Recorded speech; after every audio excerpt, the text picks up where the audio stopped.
Bonsoir à vous tous, ravi de vous retrouver cet après-midi dans notre émission Touhacht Bladi. Encore une fois, ravi puisque nous sommes comme tous les dimanches après-midi en direct de Canal Algérie pour partager avec vous un beau moment de partage avec des invités qui vont certainement vous apporter un plus, notamment en matière d'identité, de patrimoine. Justement avec nous cet après-midi, Madame Yasmine Terki, qui nous vient de Timimoun et qui est donc directrice du Capter de Timimoun. Elle va nous en parler tout à l'heure, nous donner un peu son programme, ce qu'elle fait dans ce centre ô combien important pour l'identité algérienne et l'architecture, la préservation de l'architecture algérienne. Vous avez aussi participé pour Neyer à une conférence autour de la préservation de l'architecture locale. Donc on va en parler dans quelques instants. Avec nous également Madame Teklit Mebarek qui elle est docteure universitaire, passionnée par l'histoire, l'identité algérienne. Elle est parmi nous aujourd'hui et avec elle on va justement découvrir une histoire ô combien intéressante. Donc les mystérieuses civilisations oubliées d'un Sahara vert. Vous avez écrit donc ce livre, Madame Mebarek Teklit, donc Slaout Teklit. Vous êtes parmi nous aujourd'hui pour également nous donner des informations concernant l'histoire de l'Algérie antique, n'est-ce pas? Oui. Très bien. Et ça, vraiment, ça nous fait aussi vraiment plaisir de vous recevoir ici dans notre émission Touhacht Bladi Canal Algérie. Donc, comme vous le savez, à chaque fois, on vous propose aussi des chansons, des extraits de chansons toujours liés à l'Ghorba, au départ, à l'exil. Et cette fois-ci, également, on reste toujours dans cette ambiance qui nous tient vraiment à cœur. Et à vous tous, mes amis, on vous laisse apprécier ce tout petit extrait. Et on se retrouve juste après.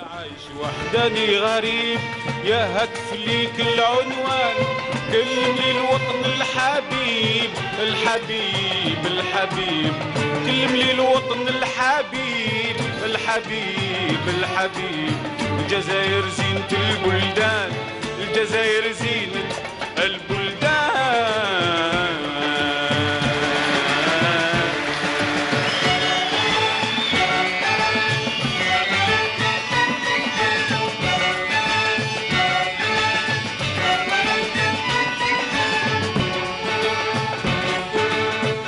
الو من فضلك كلميلي القصبة. الو الو واش حالك يا حومة بابا؟ الو الو واش راهي بحذاك القبة يفرح حال وليد فلان؟ واش راهي بحذاك القبة واش راح حال وليد فلان؟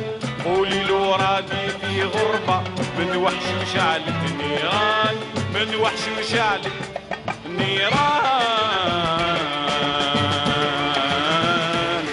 وحداني غريب أنا عايش، وحداني غريب أنا عايش، وحداني غريب. يا هدف ليك العنوان كلمي الوطن الحبيب، الحبيب الحبيب. كلمي الوطن الحبيب، الحبيب الحبيب. الجزائر زينة البلدان، الجزائر زينة البلدان.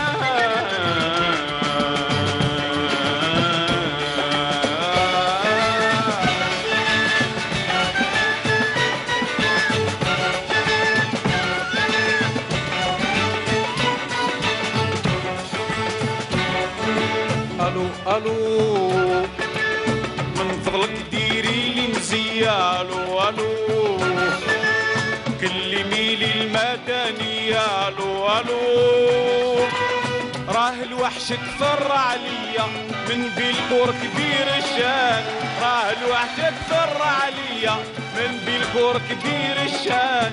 خليت فيه ريحة والدية واحباب ناسي والجيران، احبابي وناسي والجيران. وحداني غريب انا عايش، وحداني غريب انا عايش، وحداني غريب. يا هدف ليك العنوان كلم لي الوطن الحبيب، الحبيب الحبيب. كلم لي الوطن الحبيب، الحبيب الحبيب. الجزائر زينة البلدان، الجزائر زينة البلدان.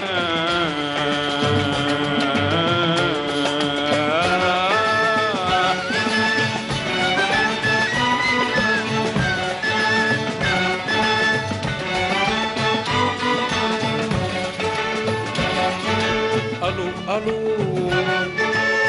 نقول فيني وشنو هذا الو الو نرجع في ساحة الشهداء الو الو لها في التاريخ زيادة وعنده مقال الفنان لها في التاريخ زيادة وعنده مقال الفنان وزري عازين القعدة ومقابلها بلغان مقابلها بلغان وحداني غريب أنا عايش وحداني غريب أنا عايش وحداني غريب يا هتلي العنوان.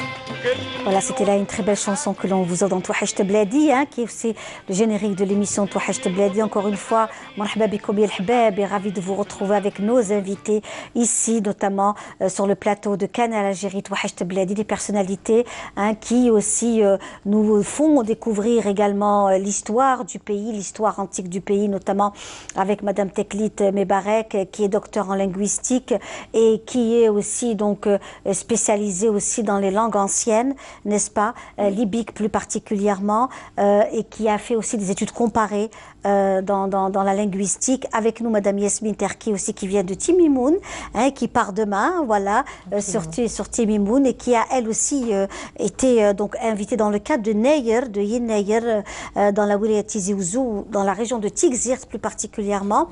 Hein, et racontez-nous un peu cette belle expérience. Écoutez, c'est effectivement une magnifique expérience. J'ai été invitée par un comité de village et une association culturelle du village de Taksept.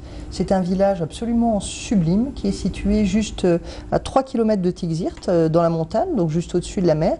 Et c'est un village qui a la spécificité géographiquement d'être situé sur un cap, c'est-à-dire que à 280 degrés, quand vous êtes en haut du village, vous voyez la mer. C'est absolument sublime. Et c'est un village qui recèle un patrimoine architectural très important, donc de vieilles maisons en pierre, qui ont eu la chance d'être sauvées parce qu'il n'y avait pas de possibilité de créer une route pour y monter. Comme elles sont perchées au-dessus de la montagne, donc le béton, ne les a pas ravagées, elles ont été préservées par l'impossibilité d'accès. Et donc c'est ce comité de village et l'association Amrias, qui est l'association culturelle du village, qui m'ont invité. D'ailleurs, je n'étais pas la seule, on était 3 conférenciers qui nous ont donc invités avec Younes Adli et Farida Jatit, donc qui a donné une conférence sur la Tejmet, elle a donné une conférence sur l'archéologie, elle est archéologue, et donc ils nous ont invités à venir donc fêter avec eux Yen Neyer. Alors c'est absolument magnifique. Vendredi, donc nous avons donné des conférences et visité le village sous la pluie, mais c'est tellement magnifique que c'était un bonheur quand même. Et puis samedi, ils ont invité tous les riverains et même les villages voisins à venir manger le fameux couscous de Yen Neyer, le couscous aux légumes secs. Donc avec la petite loubia mahriqas, les lentilles, etc. Voilà, donc ça a été un vrai bonheur. En fait, ce qui s'est passé, c'est qu'ils m'ont contacté parce que 2 villageois sont venus au Cap-Terre au début de l'année pour bénéficier d'une formation que nous organisons au Cap-Terre une fois par mois, qui est une formation d'initiation à une technique de production de décoration murale zénet, donc berbère de Timimoun, sur de l'argile. Donc ils sont venus, ils ont été initiés et du coup, ils ont eu la gentillesse de penser Je pense que ce travail, cette formation a été faite lors de vos rencontres ici à Alger, lors du festival. Oui, effectivement. Donc il y a eu effectivement, en fait, ce qui s'est passé, formation. C'était un concours. En fait, ce qui s'est passé, c'est qu'on fait la formation toute l'année, une fois par mois au Cap-Terre. C'est une formation ouverte au grand public, hein, donc on reçoit des gens qui viennent de tout le territoire national pour être formés. Et ensuite, l'année dernière, pendant le festival, pendant Batimatech, il y avait un stand du Cap-Terre sur Batimatech, et donc on a organisé un concours destiné à ceux qui avaient bénéficié. Vu ça, justement. Voilà, de ceux qui avaient bénéficié de la formation pendant l'année, en effet. Oui, vous avez bonne mémoire. J'avais vu ça, donc j'ai trouvé ça magnifique parce que c'est tellement beau, et en matière de décoration, et quand on sait que c'est aussi une façon de préserver son identité et d'être vraiment dans l'environnement et préserver l'environnement, donc je trouvais ça formidable. C'était vraiment très beau. En même temps, la mission qu'a aussi tout ce travail est quand même une noble mission et qui est aussi un travail à préserver. Donc Yasmine Terki, Ça fait combien d'années déjà que vous êtes à Timimoun? Bientôt en mai, ça fera 5 ans. C'est-à-dire qu'on a recruté le personnel du Capter. Oui. Donc c'est un établissement public. Oui, on se souvient de votre installation il y a 5 ans. Donc c'était en mai 2014. Voilà, le Capter est un établissement tout jeune, bébé. Mais voilà, on arrive à faire énormément de choses. D'ailleurs, on est tellement sollicité aujourd'hui, pour être honnête, qu'on souffre à répondre aux sollicitations parce qu'on est en sous-effectif. Donc voilà, c'est un établissement qui a pris vraiment beaucoup d'essor.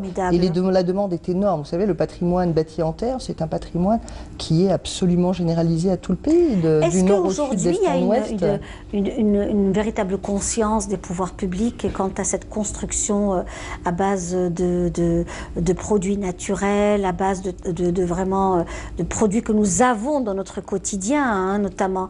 Est-ce qu'il y a une prise de conscience, notamment en matière de tourisme? Alors, ça reste assez timide. La prise de conscience, elle vient lentement, mais elle est en train de venir. La création du Capter en est bien la preuve. Oui, le Capter n'aurait pas été créé s'il n'y avait pas une prise de conscience des pouvoirs publics. Et ensuite, le travail réel que doit faire le Capter, qui est un travail de réhabilitation de l'image des matériaux locaux avec à leur tête le matériau terre, c'est évidemment un travail de longue haleine. Il faut comprendre que les matériaux locaux, pierre, terre, bois, sont totalement dévalorisés dans l'esprit de tous. C'est ça. Que ce soit dans l'esprit des populations, qui sont les propriétaires des biens culturels, que ce soit dans l'esprit des professionnels, architectes, ingénieurs, que ce soit dans l'esprit des décideurs locaux. Mais c'est une dévalorisation telle que pour revaloriser ces matériaux, il va falloir du temps. Donc c'est un travail sur 2 générations. Yasmine, ou alors un manque d'information. En fait, on est par moments inconscient de ces vieilles bâtisses d'antan, de ces vieilles constructions pour nous. Pour certains, considèrent ça comme une ancienne construction. Il n'y avait pas de confort, il n'y avait pas ceci, cela. Donc on préfère se rabattre sur quelque chose de très moderne, de très design. Est-ce qu'il y a un peu de ça aussi? Oui, il y a de ça. En fait, ce qui s'est passé chez nous, malheureusement, mais c'est quelque chose qui s'est passé, qui s'est produit un peu partout dans le monde. Il ne faut pas croire. Il y a eu un total désengagement des centres historiques pendant longtemps, même en Occident, et puis un retour massif. Effectivement, chez nous, on n'a pas fait évoluer nos centres historiques parce qu'on a fait l'erreur de croire qu'on ne pouvait pas moderniser des maisons qui étaient bâties en matériaux locaux, ce qui est une idée totalement fausse. Moi-même, j'habite aujourd'hui à Timimoun dans une maison qui est bâtie en terre. Et c'est un bonheur suprême de vivre dans une maison bâtie en terre. Mais dans ma maison, il y a tout le confort qu'on attend dans une maison moderne. Donc le problème, c'est qu'on a cru par erreur qu'on ne pouvait pas moderniser les maisons dans les centres historiques, alors que cette modernisation, elle a été faite ailleurs, partout dans le monde. Vous prenez Paris, par exemple, c'est de la pierre. Tout le centre historique de Paris est en pierre, mais ils ont totalement modernisé les immeubles pour faire en sorte qu'ils puissent être aujourd'hui encore habitables. Chez nous, nous n'avons pas fait ça, et aujourd'hui, les gens n'ont pas envie d'habiter dans des maisons qui sont dans l'état dans lesquels les ont laissés leurs parents ou leurs grands-parents. C'est tout à fait légitime. Comprendre aussi. Mais par contre, nous essayons de travailler à faire en sorte que les gens prennent conscience de la valeur de cet habitat et de sa capacité à s'adapter parfaitement aux normes modernes de confort, de sécurité, d'habitabilité. Donc c'est vraiment ça le gros du travail du Capter, mais c'est un travail de longue haleine que nous sommes en train de faire avec bonheur. Et bien justement, aussi avec nous, Madame Mebarek Teklit, qui est parmi nous aujourd'hui. Encore une fois, merci d'être là. Un travail autour de l'histoire de l'Algérie et à travers la langue, donc tout un travail lié à l'histoire et à la civilisation, n'est-ce pas, madame? Justement, c'est en essayant de travailler sur l'écriture libico-berbère dans la Méditerranée antique et en faisant des comparaisons entre les écritures nord-africaines et les écritures de la Méditerranée antique que je suis arrivée à découvrir un certain nombre d'éléments. Et pour les théoriciens de l'écriture, pour eux, le libique, c'est simplement, il est d'origine phénicienne, comme le grec, le latin, etc. Et on ne cherche pas à aller au-delà. Alors, comme il faut essayer de chercher au-delà, c'est à partir de là que j'ai essayé de reprendre un petit peu ce qui a pu être découvert au niveau de notre préhistoire. Et c'est par des recoupements qu'on arrive à un certain nombre de choses. Et par exemple, une question qui avait été posée hier soir sur Canal Algérie, est-ce que le proto-berbère, il date de quand? D'après Gabriel Camps, il date d'il y a 9000 ans. il y a 9000 ans avant le Christ. Et les travaux génétiques faits par les Américains actuels vont même au-delà. C'est-à-dire que génétiquement, nous pouvons faire remonter notre antiquité jusqu'à l'homme de Meshta al-Arbi, c'est-à-dire jusqu'à 15 000 ans, 16 000 ans avant le Christ. Donc en fait, on peut dire que l'Afrique du Nord et l'Algérie en particulier a toujours été habitée. Et ça a été une vie continue. Il n'y a pas eu des gens qui sont partis, il n'y a pas eu des gens qui sont venus d'ailleurs pour peupler le pays. C'est plutôt le contraire qui s'est passé. Parce que le Sahara était surpeuplé, l'Afrique du Nord était surpeuplée, et vers 5500, 6000 ans avant le Christ, d'après les chercheurs de la NASA, la planète Terre, elle fait un léger tour sur elle-même qui fait passer le Sahara d'une période favorable à la vie, avec de la faune, de la flore, des précipitations, beaucoup de cours d'eau, à une aridité intense. Cette aridité, d'après Malika Hachid, préhistorienne, bien sûr, que l'on salue. A duré plus de 500 ans. Alors 500 ans à l'échelle géographique, ce n'est pas grand-chose, mais à l'échelle humaine, étant donné que nous, en tant qu'êtres humains, nous ne vivons que un certain nombre d'années, c'est quelque chose d'énorme. Et c'est à partir de là qu'il y a eu des migrations de Nord-Africains et de Sahariens un petit peu partout dans le monde. Et plus particulièrement en Égypte, parce que concernant l'Égypte, si le nord de l'Égypte est le prolongement de l'Afrique du Nord, par contre, la vallée du Nil telle qu'elle est actuellement, et comme elle a existé durant la période pharaonique, elle n'existait pas. Et cette désertification, cette aridité, fait qu'il y avait un marécage qui entourait le Nil. Et ce marécage, d'après Claire Lalouette et beaucoup d'autres égyptologues, s'est transformé en une vallée fertile. Cette vallée fertile a permis l'installation, surtout de Sahariens, d'après des chercheurs suédois et autres, qui se sont déplacés du désert libyque vers justement cette vallée du Nil. Et c'est pour ça qu'on retrouve un certain nombre d'éléments au niveau du Sahara dans les gravures et peintures rupestres et que nous retrouvons aussi au niveau culturel et ailleurs, au niveau de l'Égypte pharaonique.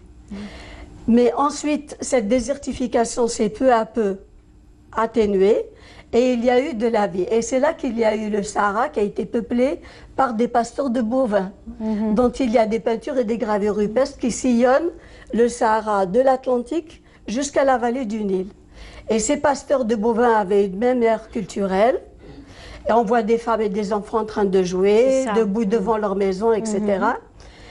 Ça, les préhistoriens l'ont bien montré. Et il y avait une certaine activité qui était très grande. Et l'art géométrique, autrement dit ce que nous avons dans notre tissage, dans les robes, tout l'art nord-africain et saharien, et même qui déborde un peu sur le reste de l'Afrique, ce sont des signes géométriques, entassés un peu d'une certaine manière. Et cet art géométrique, elle est toujours là dans les tatouages, dans les gravures rupestres, dans les peintures, à tel point qu'on dit que cette écriture, on ne sait pas exactement de quand elle date, mais en réalité, elle s'est créée peu à peu. Et on la retrouve à l'ère historique, et à l'ère historique, comme ce sont des signes géométriques, et qu'on a les mêmes qui apparaissent en Grèce et un petit peu partout. En Amérique latine aussi. En Amérique latine aussi. Tout à fait. Et en fait, il y a de très très fortes probabilités pour que ce soit l'aridité du Sahara, qui a fait cette que les gens... désertification qui s'est faite de plus en plus, qui a obligé les habitants à aller chercher gîte ailleurs, qui fait que nous retrouvons aussi bien en Orient, parfois des destructions de villes et reconstructions. Et c'est ce qui s'est passé vers 2000 ans avant le Christ. Ces Sahariens, pour pouvoir se déplacer, chercher les points d'eau, ou alors être obligés de quitter le pays, c'est là qu'ils ont développé un moyen de locomotion qui est justement le char. Et la roue, la création de la roue. Voilà, alors le char de guerre, était d'abord attelé à des bœufs, ce qui permettait les déplacements des populations. Et ensuite, le char était attelé à des chevaux. Et ça a duré des centaines et des centaines d'années. Là, c'est vraiment, ce sont des dessins rupestres. Alors oui, c'est des dessins rupestres qui ont été donnés par Lot. Alors vous Lot, remarquez oui. qu'ils sont, c'est le char le plus rudimentaire qu'il Oui, y a. oui, oui, bien les sûr. roues très simples, le timon, les cieux, et là où se place le conducteur. Oui. Donc là, c'est vraiment Voilà. le basique. Et quand on sait que ce sont vraiment des dessins qui datent de combien des milliers d'années, c'est aussi... Entre 2000 et 3000 ans avant le Christ. Eh ben, dis donc. Alors, voilà. durant la période bovidienne, parce qu'ils étaient attelés à des bœufs, puis à des chevaux, et c'est là que l'Égypte et l'Orient ont reçu des invasions, Oui. qu'ils ont appelées Ixos à la prononciation française, ou Cassid pour l'Orient, et qui a désorganisé tout le Proche et Moyen-Orient, qui a désorganisé l'Égypte, et ils se sont installés en tant que chefs de guerre là-bas pendant un certain nombre d'années. Alors nous avons aussi d'autres dessins rupestres, hein, donc le char de l'abri, décrit par Henri Lot toujours. Donc Je crois que c'est le Tassili. Voilà, c'est le Tassili. Oui, vraiment.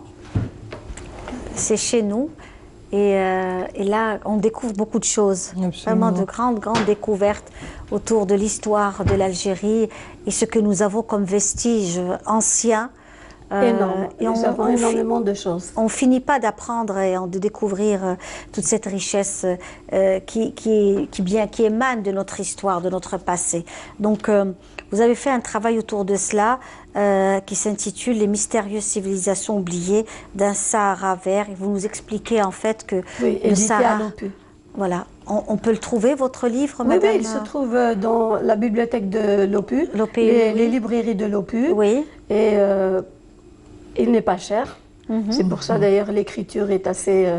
il est adapté à l'étudiant algérien. Accessible, c'est ça, accessible à nos Oui, je crois jeunes qu'il fait étudiants. 420 dinars. Très bien, Donc, voilà, il n'est c'est pas parfait. accessible. Et c'est ô combien intéressant d'avoir un maximum d'informations sur ce que l'histoire de l'Algérie, notamment l'histoire antique de l'Algérie, l'histoire grâce à vous et grâce au travail. Vous êtes sur quoi en ce moment, Madame Mebarek, vos projets, Je votre suis en travail? train de terminer les pharaons d'origine amazigh Oui, de 1000 à 300 ans avant le Christ. d'accord. Pour essayer, alors c'est la période pharaonique égyptienne la plus récente, puisqu'elle date d'il y a 1000 ans, qui part de Shishnak Oui, et qui va jusqu'à cette période, jusqu'à la période romaine, jusqu'à l'arrivée d'Alexandre le Grand au pouvoir en Égypte. Alors, ce qu'il y a d'intéressant, c'est qu'à la télévision, on entend beaucoup parler de Shishnak, mais on n'entend pas parler des autres. En fait, quand il y a eu la désertification qui se continue toujours oui, et qui oblige les habitants à aller s'installer ailleurs oui. parce qu'ils n'ont pas où La vie de aller, vie, oui, oui. donc ils ont dû venir dans le nord, là où nous sommes. Il a dû y avoir une certaine désorganisation Oui. et des migrations qui sont parties ailleurs. Et ces migrations, ils sont partis avec hommes, femmes et enfants dans leurs chariots, avec des femmes parées avec leurs bijoux en or, en argent.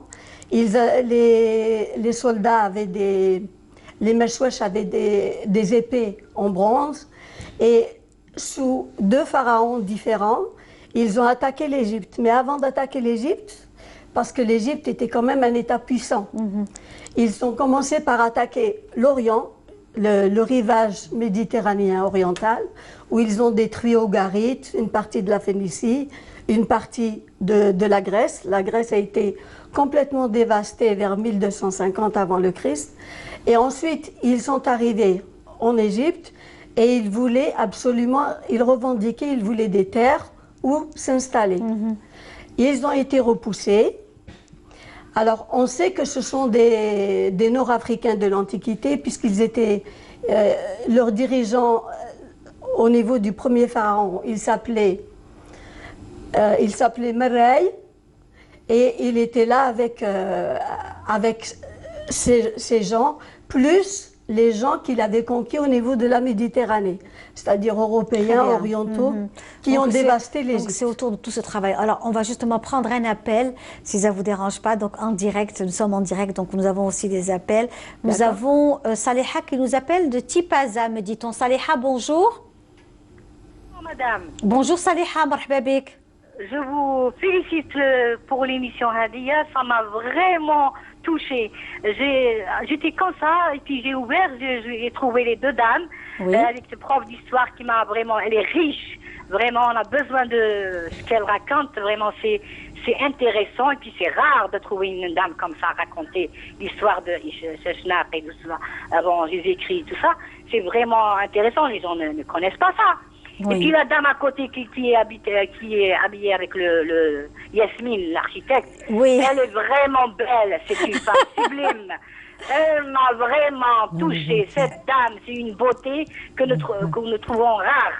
يعني Vous êtes gentil. c'est ça بالك لو كان يشوف un réalisateur américain là-bas, il va la Ouh là là, C'est bien vous la faites rougir. Elle a rougi. Pas pour autant, non, non. écoutez انت عليك ليندا ما شاء الله دائما جميلة, يسلمك. toujours belle avec ses habits. Eh bien, écoutez, ses on bijoux. essaie en tous les cas. Ce qui est certain, Madame Saliha, c'est que dans Oui. notre émission Touahej Bladi, je pense Oui. que ce qui fait la richesse Ah, la de cette richesse. émission, Ah oui, très c'est bien. les invités. Moi, je pense Oui. que le choix de nos invités sont des choix très, très importants parce que c'est ce qui fait la richesse d'une émission, Très bien. c'est la qualité des invités. Voilà, vous êtes une qualité انتيا d'abord et vous choisissez les qualités. Eh ben, écoutez- نقولوا حنايا أحسن نختاروا أحسن.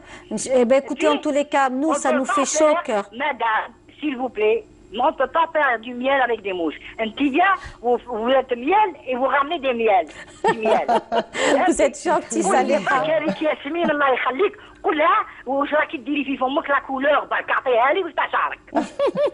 Merci. Vous êtes belle كلها, vous êtes belle ربي بعد عليك العين. Et Selmek, merci beaucoup Saliha, c'est très gentil. On vous souhaite une très bonne année à vous également. Vraiment, une très très bonne année Saliha, beaucoup de bonheur, une bonne santé surtout. Et puis j'espère qu'avec Touahej Bladi, vous allez encore découvrir beaucoup de belles choses concernant notre pays, la richesse de nos femmes, de nos hommes, de tout ce qui fait On l'Algérie. est riche, hein, finalement, de beauté de tout, hein. Comment? On a la beauté, hein. Parce qu'on est riche de tout, on est très riche dans tous les domaines. Eh ben, في écoutez- la beauté, في الماتيريال, في المخ, في العلم, في الحمد لله، الحمد لله. الحمد لله. نحمد ربي ونشكره على هذا الحمد لله، parce que- هذا المنة.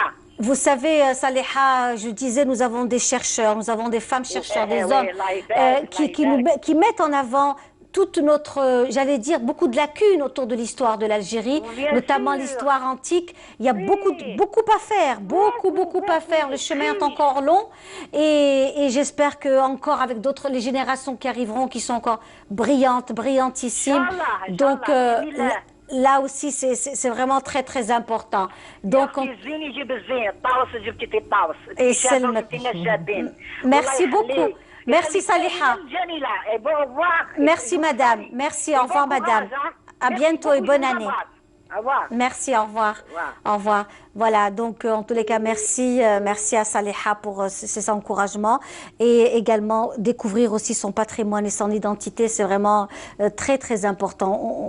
On avait donc abordé ce alors, thème, je voulais madame terminer Mebarek, par, oui. quelque chose. Oui. Les pharaons égyptiens de l'époque connaissaient très bien les chefs de ces expéditions militaires qui Oui. les ont attaqués, puisque sous le pharaon Mérepta, c'était Meray, et après c'était quelqu'un qui s'appelait Mchercher avec son fils, etc.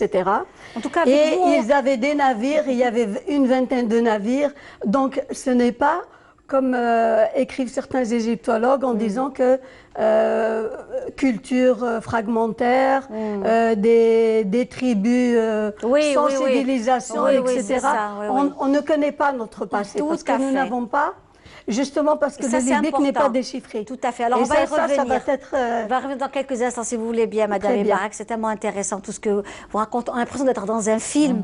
Vous racontez les choses comme un conte magnifique. En tous les cas, restez parmi nous. Voilà. Et donc là, tout de suite, l'appel à la prière de Salat al-Asr pour Alger, ses environs. Et on se retrouve juste après.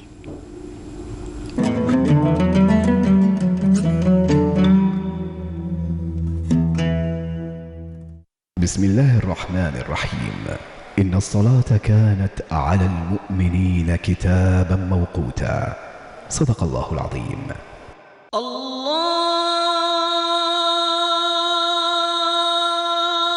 أكبر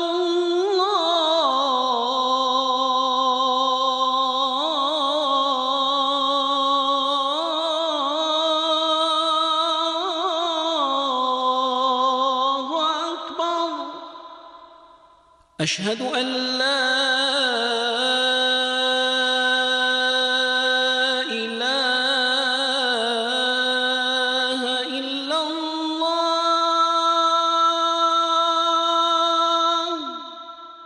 أشهد أن لا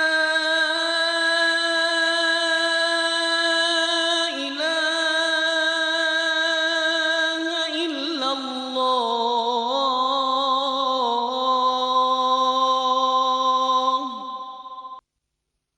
أشهد أن محمدا رسول الله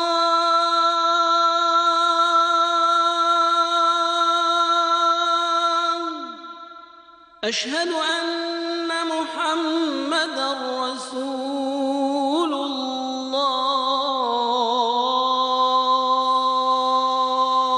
الله حي على الصلاة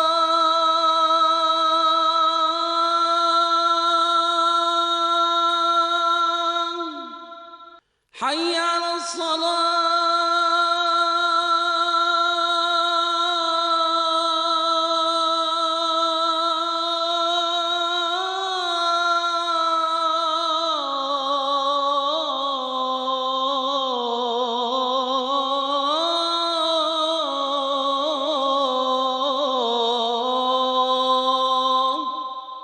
حي على الفلاح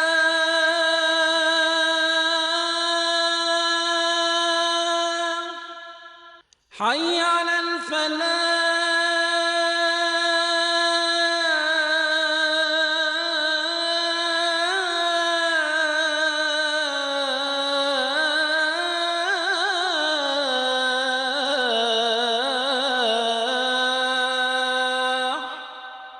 الله أكبر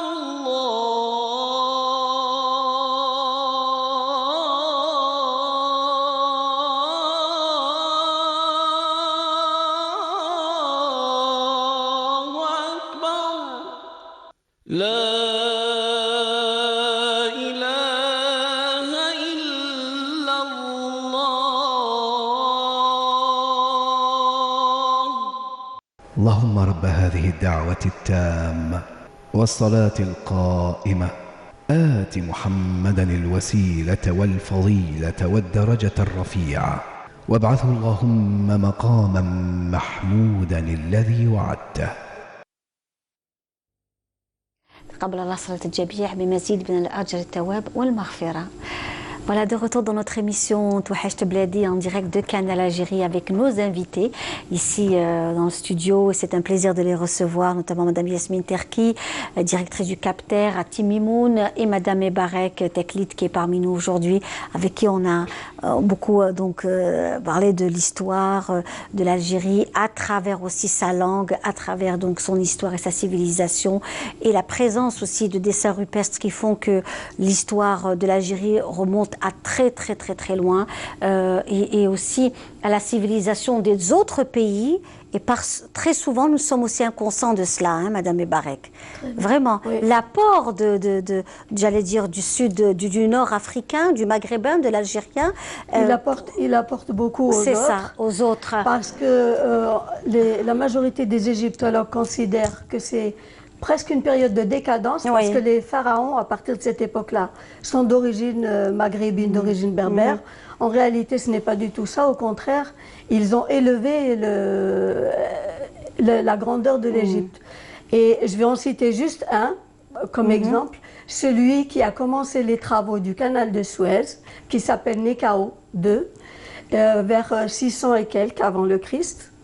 Et pour cela, il a élevé une ville entre la mer Rouge, enfin en Égypte, mais pour loger les ouvriers, les travailleurs, etc., entre la mer Rouge et la mer Méditerranée. Et que ce soit les pharaons ou que ce soit les gens qui habitaient l'Égypte de cette période-là, ils ont toujours été là et ils ont toujours essayé de protéger l'Égypte. Parce que c'était une période où il y a eu la montée des invasions assyriennes sur la côte méditerranéenne orientale, en Phénicie et ailleurs. Et ils ont essayé aussi de pénétrer en Égypte. Et à chaque fois, ils ont toujours été là, et ça c'est le mot de la fin, ils ont toujours été là pour essayer de défendre leur nouvelle patrie. Et c'est eux qui sont partis chercher Alexandre le Grand pour les aider à combattre les Perses. Lesquels Perses n'ont pas pu pénétrer en Afrique du Nord. Et lesquels Perses, leur expédition militaire s'est écrasée dans l'oasis de Siwa. Oui, oui. Et donc ils n'ont pas pu la prendre non plus. Cette fameuse oasis berbérophone, connue aussi, puisqu'à chaque fois, même au niveau du Haut-Commissariat à la Méditerranée, ils ont été également invités dans le cadre de Yenaïr d'il y a 2 ou 3 ans. Ils étaient présents, ces Égyptiens de Siwa, qui étaient aussi d'origine berbère, pour ne pas dire kabyle, de chez nous. Et là, c'est aussi beaucoup, c'est impressionnant de découvrir tout cela grâce au travail de recherche. Merci, Madame Ebarek, d'avoir été parmi nous.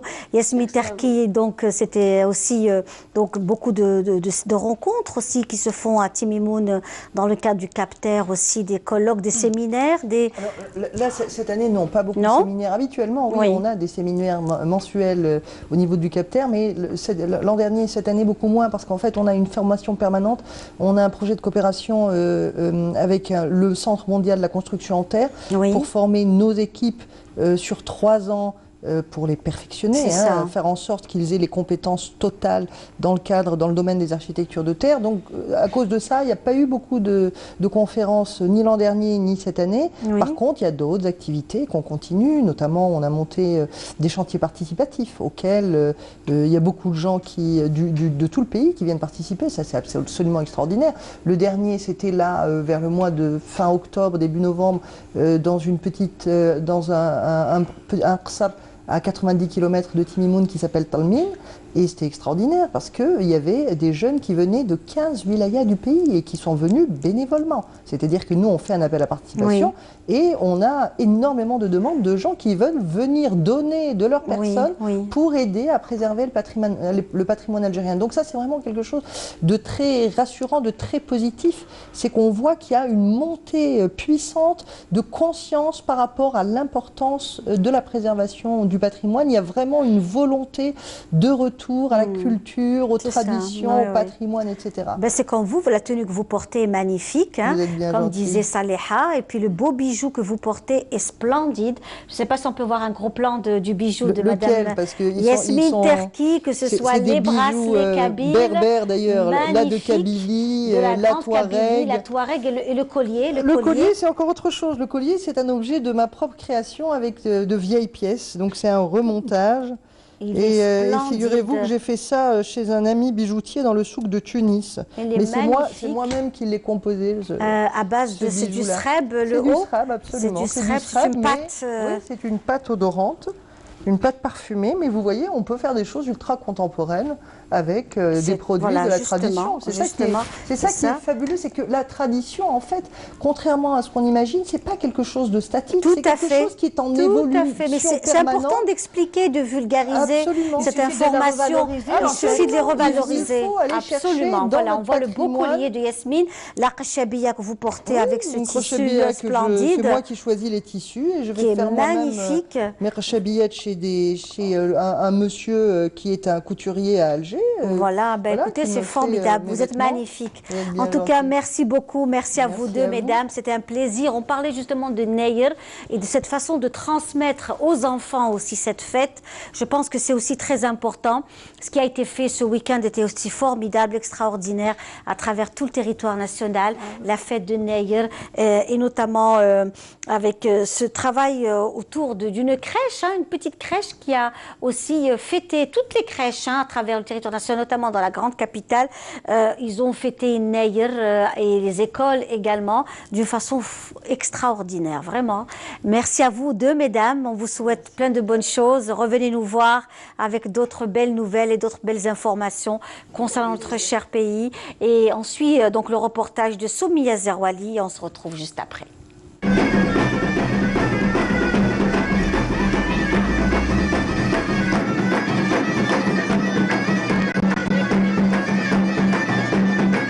C'est dans un décor amazigh que l'école maternelle Chourouk a tenu à perpétuer la tradition de nos aïeux, en célébrant le nouvel an amazigh.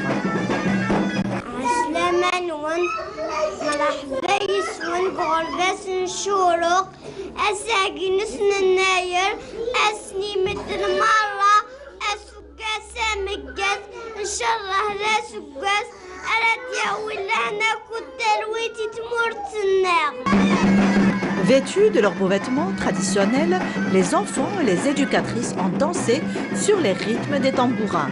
La troupe folklorique a repris les anciennes chansons kabyles envoûtantes.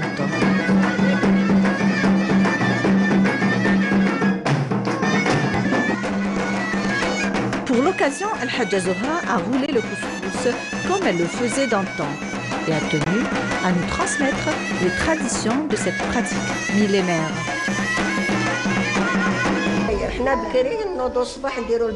Auparavant, on se réveillait tôt pour préparer différents mets. On se partageait les tâches pour préparer chacune le bgharir, le khfaf, le ma'arik. Les hommes allaient au marché nous acheter des coqs qu'ils égorgeaient avant que nous les déplumions pour préparer un bon couscous pour le dîner. Avissar avec des pois chiches, des fèves et des fèves concassées. On offrait même ce plat de couscous à ceux qui n'ont rien préparé. La fête s'est poursuivie par un rituel ancestral, pratiqué lors des festivités de Yenayr. Des bonbons de toutes sortes ont été versés sur le corps du plus jeune enfant afin de lui assurer une vie douce et sereine.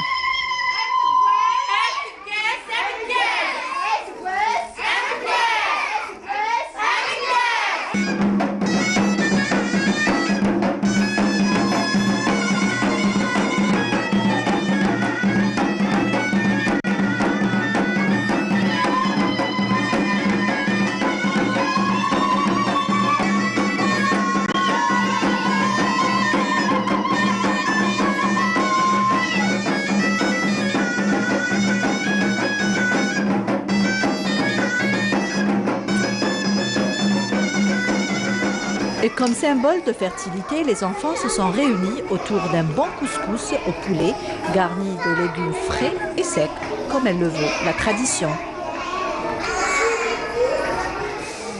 Oui.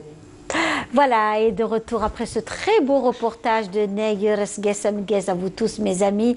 On reste dans cette ambiance de fête et de découverte aussi de personnalités algériennes. Et cette fois-ci, nous avons le plaisir de recevoir parmi nous Madame Lila Boukorte, qui nous fait l'honneur d'être là, qui vit à Paris, qui est née à Alger, à la Casbah d'Alger, et qui nous fait aussi vraiment, c'est un plaisir de la recevoir, puisqu'elle fait un travail fabuleux autour des deux rives de la Méditerranée. En fait, un moment de partage, d'amitié, d'amour entre les deux rives de la Méditerranée, et des rencontres de femmes où vous honorez à chaque fois donc un nombre important de femmes dans le monde, parce que je sais que vous sillonnez le monde et vous êtes quelque part à la rencontre de ces femmes qui œuvrent dans la recherche médicale, dans les arts, dans tous les domaines.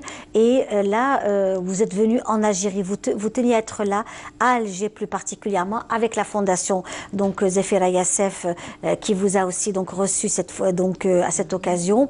où au Palais de la Culture, il y a eu une très très belle rencontre, où vous avez aussi rencontré, j'imagine, un nombre important d'Algériens, d'Algérois, et vous avez honoré aussi des femmes, donc Monsieur Ghalib Benchir, que l'on salue, qui est aussi membre fondateur de cette association, où il est question de partage, de dialogue des civilisations, du vivre ensemble aussi, et de beaucoup de choses, justement. Madame Lila Boucourt, encore une fois, merci d'être là.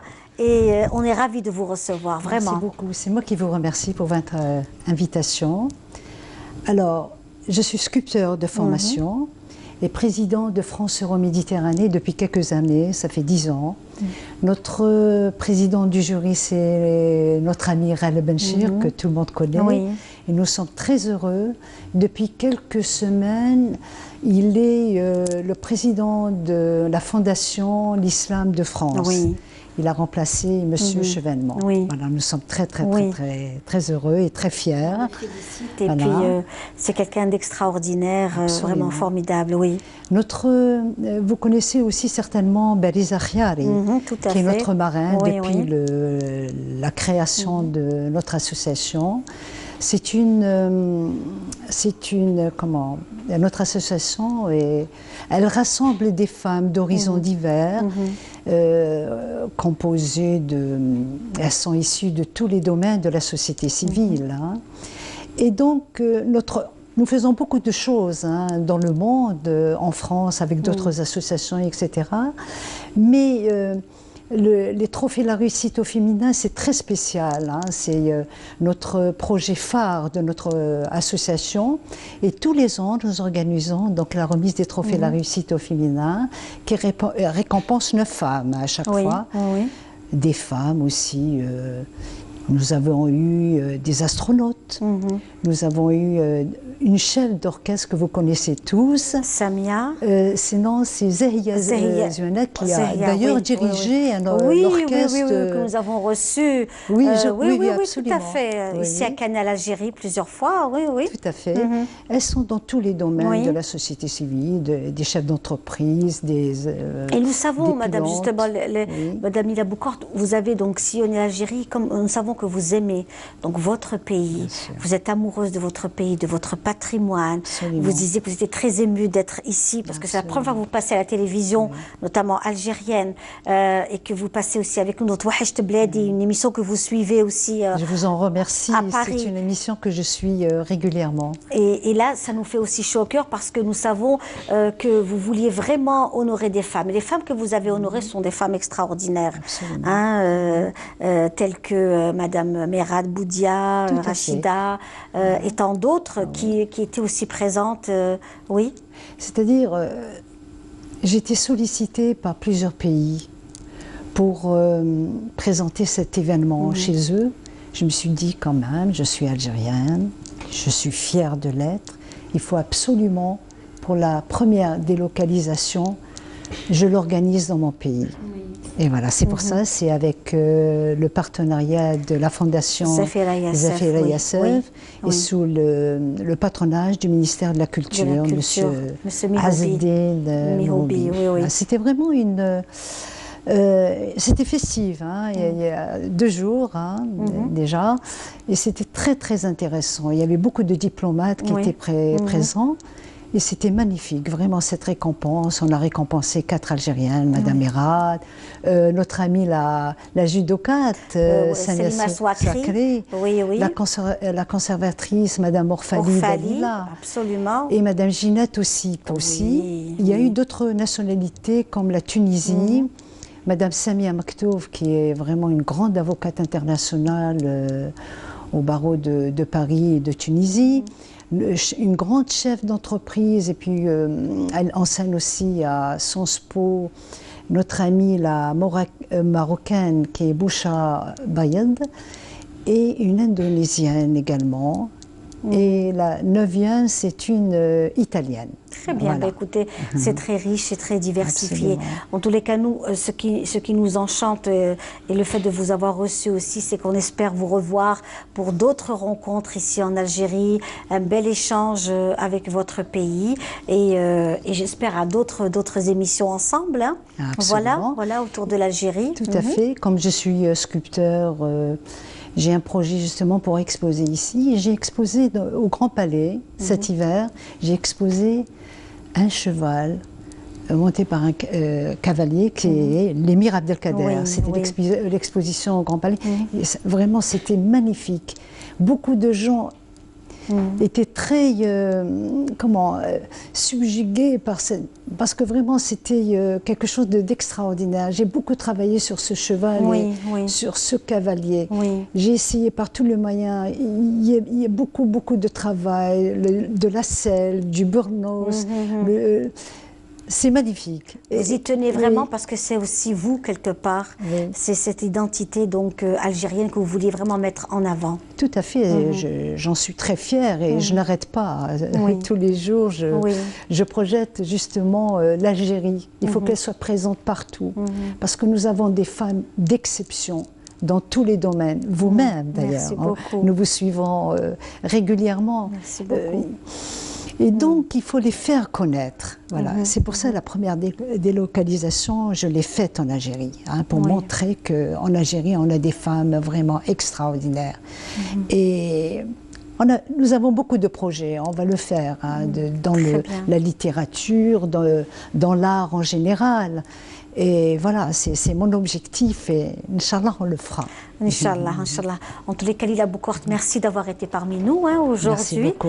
Je vous remercie infiniment de votre... C'était un plaisir de vous avoir reçu dans notre émission Touhacht Bladi et on espère vous avoir encore et encore dans cette émission, savoir ce que vous devenez en matière de rencontres culturelles et d'échanges, parce que je pense qu'aujourd'hui il est très important d'avoir cet échange entre femmes du bassin méditerranéen, entre les deux rives, de la Méditerranée, d'échanger, de dialoguer et qu'on puisse aussi échanger nos expériences respectives. Absolument. Voilà. Je vous en remercie. Merci beaucoup, merci.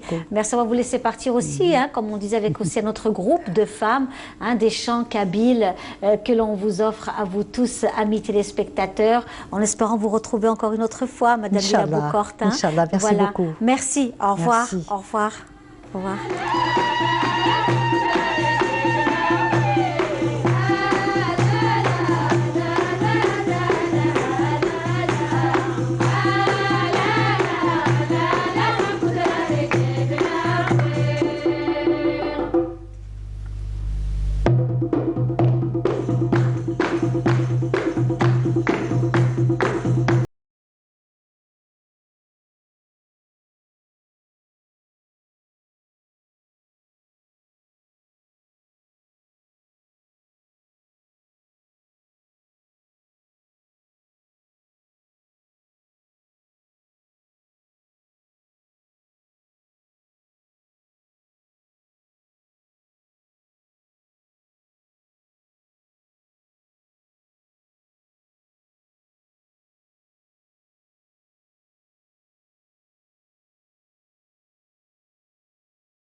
Et voilà, de retour dans cette belle ambiance Ourer Khalet avec Jamila. Et puis il y avait aussi un nombre important de chanteuses autour d'elle. Quand on a pensé à la chorale de Cheikh Nourdin Layahmou, où il y avait un nombre important de femmes qui faisaient partie de cette très belle chorale de la chaîne Amazir, la chaîne de radio de l'époque, le théâtre également. Voilà, encore une fois, ravie de vous retrouver, mes amis. C'est un plaisir de vous avoir. Pour ceux qui viennent de nous rejoindre, c'est bien sûr Touachecht Bladi, tous les dimanches après-midi en direct. Nous sommes en direct de Canal Algérie en cet après-midi avec Nadia Sepri. Voilà, c'est le 3e plateau de l'émission Touachecht Bladi. Nadia Sepri, la directrice de la revue Livresque. Livresque, donc la revue littéraire algérienne, l'unique revue littéraire qui existe et que l'on peut trouver un peu partout. Et c'est ça aussi, qu'elle est disponible, elle est à la portée de tous. Donc, et elle est parmi nous aujourd'hui, les 10 ans de Livresque déjà. Donc merci d'être là, Nadia Sepri. Merci Linda. Bravo pour cette ambiance du patrimoine algérien, de la musique amazir. Vraiment, merci pour l'invitation, Linda. C'est un plaisir de vous recevoir, Nadia Sepri. Vous qui êtes aussi soucieuse du patrimoine, de la culture algérienne, de l'écriture également, des romans, des textes que nous pouvons découvrir grâce à la revue, des portraits aussi d'écrivains ou de personnes qui promouvoient la culture algérienne que l'on découvre dans la revue Livresque, que l'on suit depuis des années. On est ensemble depuis combien d'années? On est là à cheminer ensemble autour de la revue Livresque. On sait que le monde du livre passe par des moments pas évident du tout aujourd'hui, mais vous tenez le coup.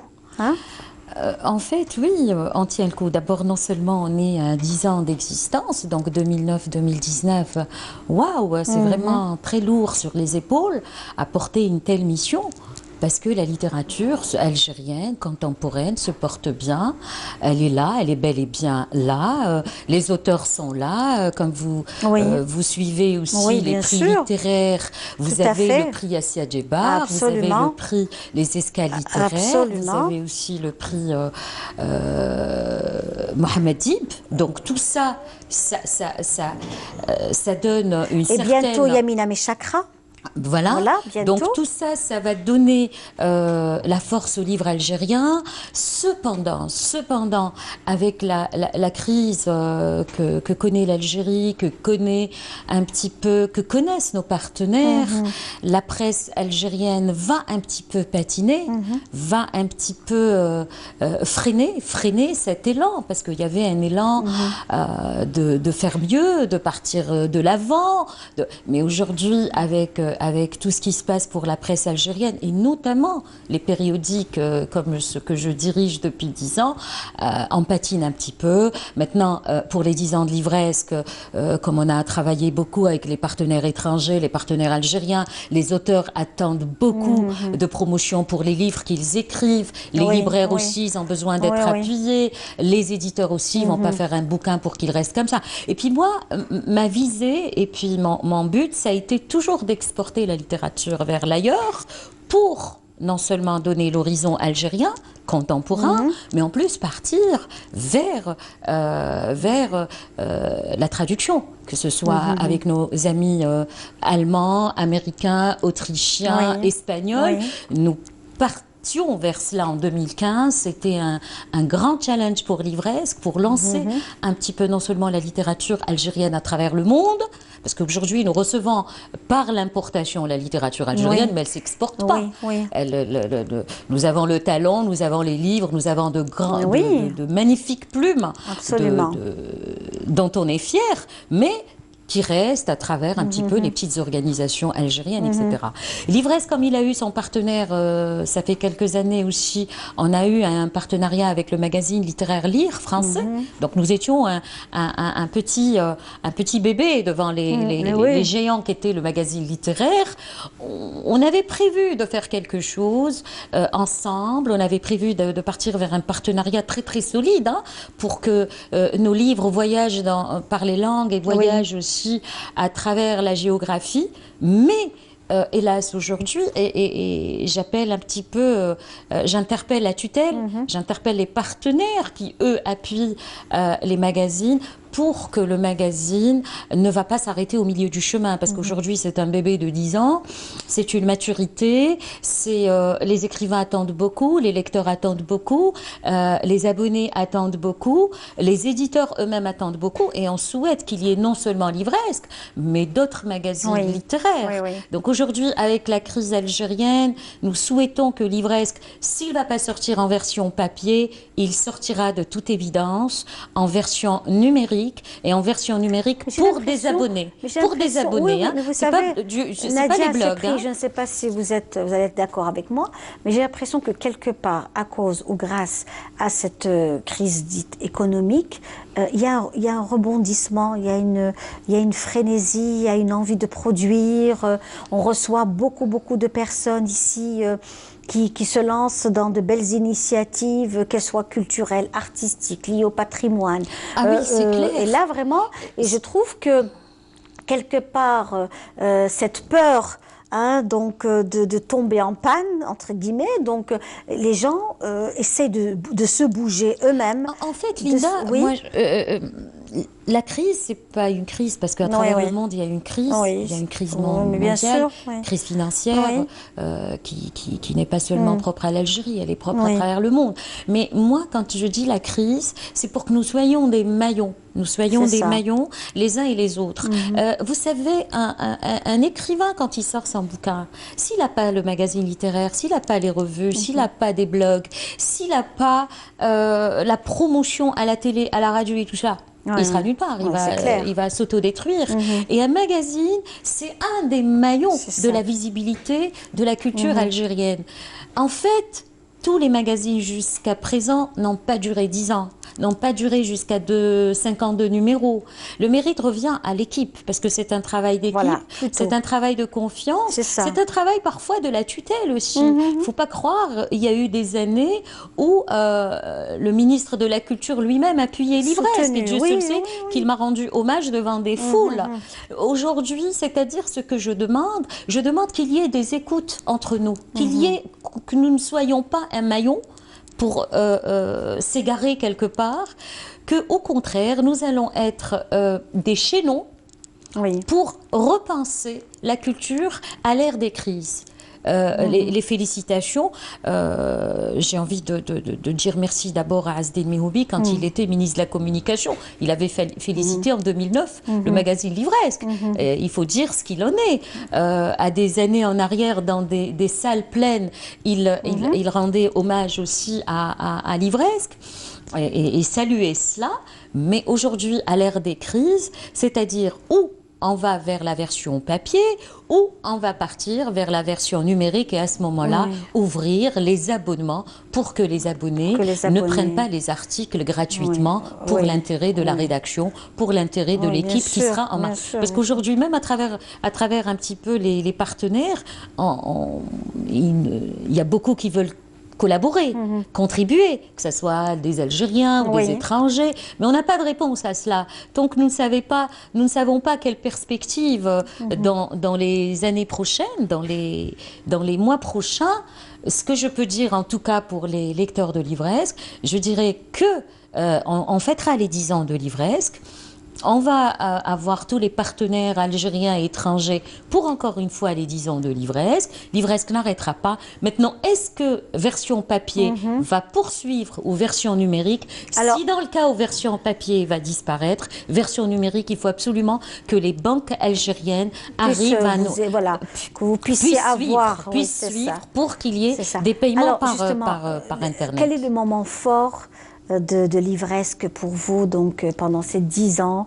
Est-ce qu'il y a eu des moments très forts, des moments percutants, des moments beaucoup d'émotions, où vous en êtes tiré comme une tigresse? En fait, on a été souvent, si je parle de 2016, nous avons été partenaires avec l'Institut Cervantes pour l'anniversaire de Cervantes et Shakespeare. C'était la même année.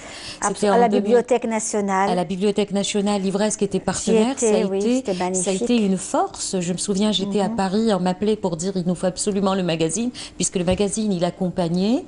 Avec l'Union européenne aussi, l'Ivresque a souvent été partenaire. Donc nous avons accompagné les écrivains de l'Europe et avec le Maghreb, bien évidemment, tout en donnant la primauté à la littérature algérienne. Ce qui était important pour nous, c'est la visibilité de la littérature algérienne vers le monde. Donc quand je dis vers le monde, vers les langues, vers d'autres espèces d'intervention à travers les universitaires européennes ou les universités à travers le monde. Ça a été le pari aussi pour que notre littérature soit visible. Et les abonnés aussi à travers le monde aussi, ça a été quelque chose qui a apporté énormément à l'Ivresque. Donc nous avons un peu mis beaucoup de passerelles entre le sud et le nord. Et pour mon expérience personnelle, mon fort moment, ça a été lorsque j'avais fait une interview avec Mario Vargas Llosa, prix Nobel de la littérature, et je me souviens, il me disait au téléphone, il était au Pérou, il me disait Nadia, je souhaite de tout cœur que vos compatriotes, que l'Algérie puisse me connaître et je souhaiterais vraiment rendre visite à l'Algérie et connaître un petit peu les écrivains algériens. Ça a été vraiment le grand challenge. Ça a été aussi lors de notre rencontre des 3 ans de l'Ivresque quand on a rencontré Lire. C'est quand même, c'est des routiers de la littérature. Nous avons fait un partenariat et ça a été vraiment le challenge. Et puis, quand on a fait des forums, que ce soit avec les universités d'Alger ou l'université Alors nous allons prendre, si vous voulez bien, excusez-moi de vous interrompre, nous allons prendre un appel d'Allemagne. Nous avons Youssef. Youssef? Oui. Youssef, bonjour. Oui, bonjour. Marhaba. Oui. Bonjour. Eh ben, mes meilleurs voeux pour vous et pour tout le peuple algérien. Merci beaucoup. Est-ce que vous pourriez éteindre votre poste de télévision, s'il vous plaît, Youssef? Parce qu'il y a un effet, il y a un écho, donc... Voilà, vous allez éteindre votre poste de télévision pour que l'on puisse s'entendre, s'il vous plaît. Youssef? Et voilà, ça va? Ça y est? Très bien, parfait. Voilà, je vous entends à peine, mais quand même, mais je vous vois quand même. Marhaba, comment allez-vous? Eh ben, ça va avec le temps, et puis voilà. Je suis avec Madame Nadia Sapri qui a une revue très intéressante, donc la revue L'Ivresque, une revue littéraire qui met en avant la littérature algérienne, la littérature du monde aussi, hein, n'est-ce pas? C'est super, et puis j'ai suivi aussi Madame Ebarek avec... Madame Ebarek, oui. Et puis il y avait la dame de... Yasmine Terki. C'est vraiment excitant et ben... On a un très beau pays, mais hélas, que voulez-vous que je vous dise? On a un beau pays, c'est même pas la peine de dire hélas, hein. Vous savez, il y a des choses à faire, il y a beaucoup de choses à faire. Pourquoi est-ce que vous dites hélas, monsieur? Eh oui, parce que, bon, moi, je vous dis en toute sincérité, j'ai quitté l'Algérie, ça fait 40 ans. Oui. Et c'est-à-dire, bon, quand je reviens de temps à autre, je ne retrouve plus l'Algérie que j'ai connue auparavant. Eh bien, écoutez, vous savez, les choses changent. Et il y a beaucoup de choses qui se font. Moi, on est là, je suis là. Il y a de très belles personnes qui défilent sur le plateau. Et ce sont en grande majorité des personnes qui vivent en Algérie, monsieur. Donc, voilà. Oui, mais je vous dis pas le contraire. Comment? Je vous dis pas le contraire. Non, non, moi, je réponds à votre juste hélas, hein, qui m'a interpellée. Sinon, il n'y a aucun souci, monsieur. Tfaddal. Youssef est là? Je vous dis, quand je vous vois, vous et votre invité, je vois l'Algérie. Eh bien, c'est l'Algérie. Eh ben...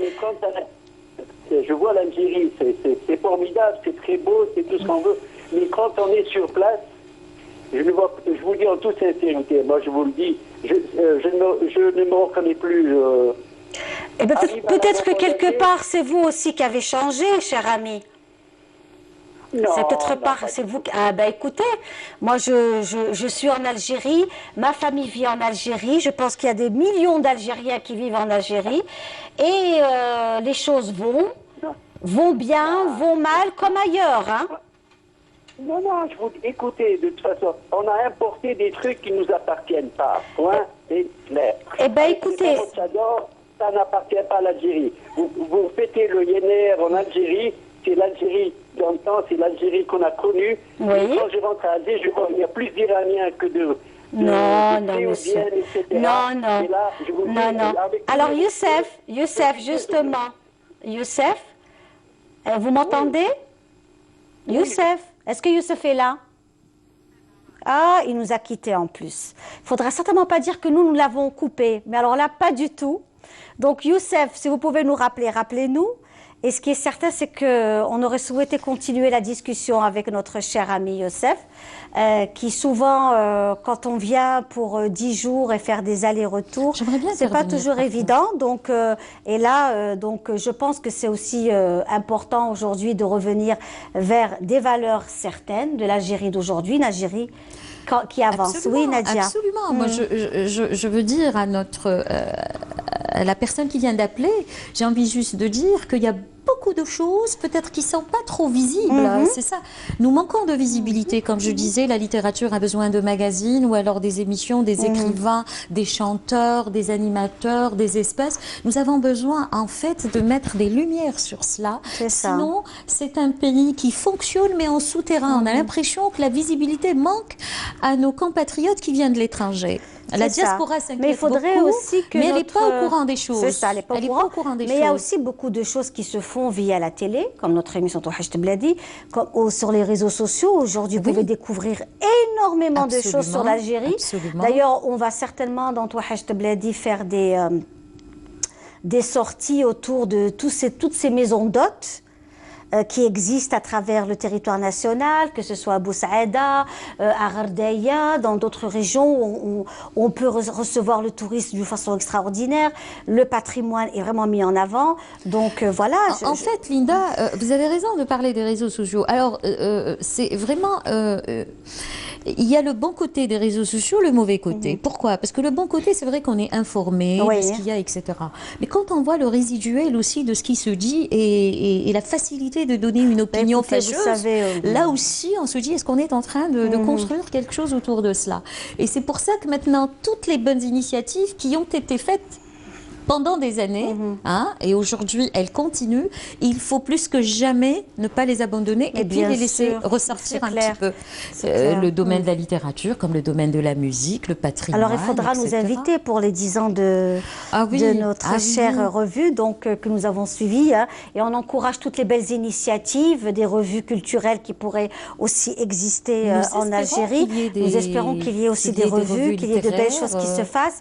En tout cas, Nadia Sepri, merci. Nous savons que vous êtes venue de Montréal depuis très peu de temps et que pour vous, c'était aussi une belle opportunité de venir dans Touhacht Bladi pour souhaiter une bonne année à votre revue, qu'on vous souhaite aussi une bonne année à la revue Livresque et puis plein de bonnes choses à vous. À vous aussi, vraiment, Linda. Merci vraiment. beaucoup. Merci. Et bonne année, bonne année et que de belles choses pour notre cher pays. Voilà, que de bonnes choses pour nous tous. Merci. Pour nous tous. Merci. Voilà. Et donc, il y a un salut à un certain Ali Youssef, voilà, qui nous suit aujourd'hui dans notre émission. Et on salue également notre fameux Youssef d'Allemagne. Donc, on lui fait un petit coucou. Voilà. Juste une phrase par rapport à l'Ivresque. Oui. Pour tous les lecteurs, les abonnés et puis les passionnés de la littérature, 2019, nous serons plus que jamais avec une nouvelle conception du magazine, avec beaucoup de rencontres qu'on va publier aussi, rencontres en live, et beaucoup de visibilité pour la littérature algérienne qui n'attend que cela, parce que vraiment elle va très très bien la littérature algérienne. Oui, il y a de très belles choses. Étant maillon et maillon surtout de la avec promotion. cette jeune génération que on a aussi découvert au Salon international du livre, des jeunes de 17 ans, de 18 ans, 20 ans, 22 ans qui écrivent d'une façon extraordinaire en français et en arabe. Franchement, la relève est belle et bien installée. On va les rencontrer avec Livresque, que ce soit des conférences en live, avec le nouveau site aussi, la nouvelle perspective des 10 ans de Livresque. Très bien. Et à très vite. Donc. Merci beaucoup. Merci. Voilà, on va vous laisser partir. Avant cela, on va écouter une belle chanson du patrimoine de Cheikh Hamada. Vous avez été nombreux à nous le demander. Ben, c'est parti avec ce décor, avec cette ambiance de l'époque. Vraiment, c'est très très joli et ça nous fait rappeler de beaux souvenirs.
Et voilà, Cheikh Hamada avec tout ce fameux décor d'antan, comment que les maisons étaient installées, les matelas, les couvertures, les fameux tapis sur les murs, et voilà, donc, et puis le chant aussi de Cheikh Hamada, la poésie de l'époque, les instruments de musique qui étaient utilisés à l'époque, notamment le gallal et le gasba, et donc aujourd'hui on veut aussi, à travers notre émission, vous saluer, mes amis, dans les 4 coins du monde.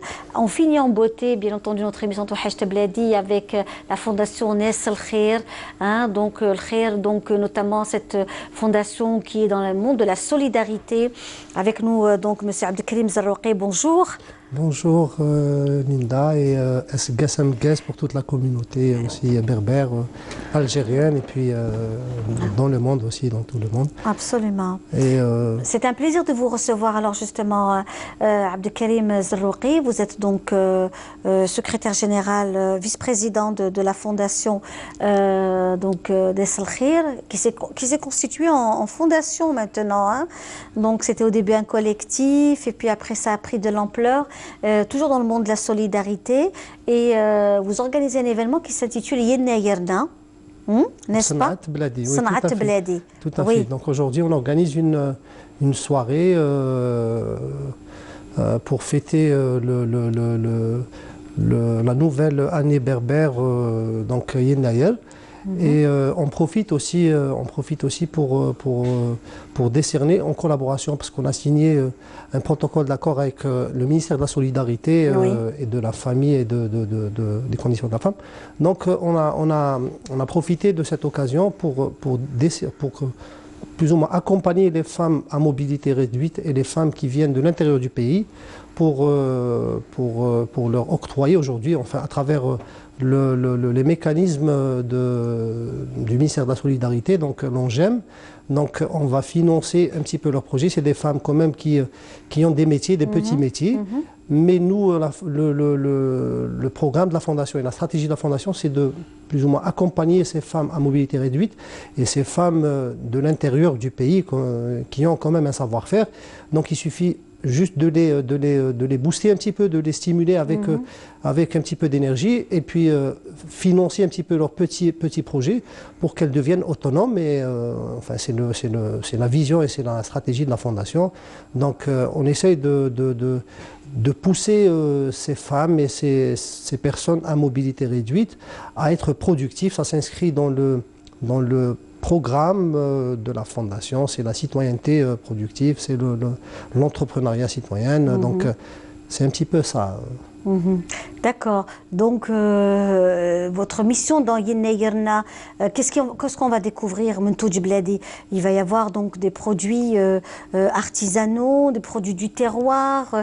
Qu'est-ce que vous allez proposer, justement? On va recevoir aujourd'hui beaucoup d'artisans qui viennent d'un petit peu partout, de Belabès, de Chlef, de Indefla, de Bourj Bouaririj, qui vont exposer chacun ses œuvres. Ils vont exposer et puis il y aura aussi, parce que vous savez, la stratégie de la Fondation, c'est de travailler en tripartite entre la société civile, les organismes étatiques qui sont les ministères ou comme ça, des personnes qui ont plus ou moins des programmes aussi, des programmes pour faciliter les choses à cette frange de la société. Et puis les opérateurs économiques. Donc aujourd'hui, on va essayer de mettre un petit peu les opérateurs économiques en action avec les petits artisans pour qu'ils commercialisent, pour qu'ils achètent leurs produits. Et c'est le but. Le but, c'est de mettre toutes ces énergies, tous ces acteurs, on essaye de les mettre en contact et puis pour plus ou moins promouvoir leur petite œuvre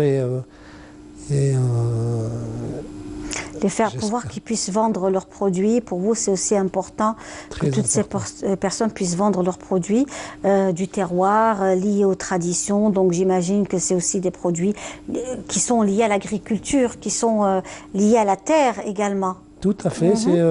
C'est des métiers qui commencent un petit peu à disparaître. Donc nous, on est là pour essayer de rebooster, d'encourager un petit peu ces petites mains pour continuer à exister, pour ne pas disparaître. Et puis je sais qu'il y a une grosse demande, il y a quand même de l'engouement. Seulement, il faut juste trouver les mécanismes, trouver quand même les bonnes méthodes. Et c'est aussi l'un des buts de la Fondation, parce qu'on fait beaucoup de formations, on forme aussi ces petites mains, ces personnes, ces petits artisans, on les forme aussi dans l'entrepreneuriat social. Donc on les forme à commercialiser, à promouvoir et puis à bien présenter leurs produits. Donc c'est un petit peu ça le but et l'objectif de la Fondation, c'est quand même d'accompagner, de ne pas rester dans l'assistanat, de ne pas. C'est ça, de se prendre en charge, pousser les aider à pouvoir se prendre en charge. Est-ce que aujourd'hui la Fondation Nesl Khair, vous œuvrez tout au long de l'année? Tout à fait, on a un programme annuel. Le programme se divise en trois parties. Donc on a le programme environnemental, le programme caritatif et le programme social. Donc c'est des programmes annuels qui sont bien réfléchis, bien planifiés. Donc c'est pour cela que on ne rate aucune occasion pour plus ou moins promouvoir et puis joindre l'utile à l'agréable. Donc fêter ces événements qui est quand même Yennayer, c'est quand même une occasion quand même Très belle occasion aussi, qui est aussi liée à la solidarité, au partage, au soutien, à l'amour de l'autre aussi. Tout à fait, c'est un héritage. On a hérité tout ça de nos aïeux, donc on essaye quand même de ne pas garder, de ne pas perdre tout ce patrimoine et toute cette richesse, toute cette générosité que nos aïeux nous ont quand même légué. Oui, tout à fait. Donc là aussi, je pense que c'est aussi très très important de mettre en avant toute cette richesse, toute cette générosité de l'Algérien. On les perpétue différemment. Voilà, on les perpétue différemment. En tout cas, merci, merci donc Abdelkrim Zaloukhi d'avoir été parmi nous aujourd'hui dans notre émission Touhacht Bladi. C'était un plaisir de vous avoir reçu. Une bonne continuation pour la fondation. Revenez nous voir avec d'autres activités. Hein. Et puis on remercie également nos partenaires toujours, que ce soit la pâtisserie La Rose Magique, hein, le Mouradia le Golf, ou alors notamment la pâtisserie Boubcleur de la rue Didouche Mourad, que l'on salue, à qui on souhaite également une très bonne fête de Yennayer Gesem Gez. Merci à vous tous mes amis, voilà, avec toutes ces bonnes choses que l'on vous offre dans Touhacht Bladi, cette très belle sniwa de fête et de joie. Je vous dis au revoir et puis rendez-vous pris Inch'Allah dimanche prochain avec d'autres invités. Tala Fil Jazair. Wassalamu alaikum.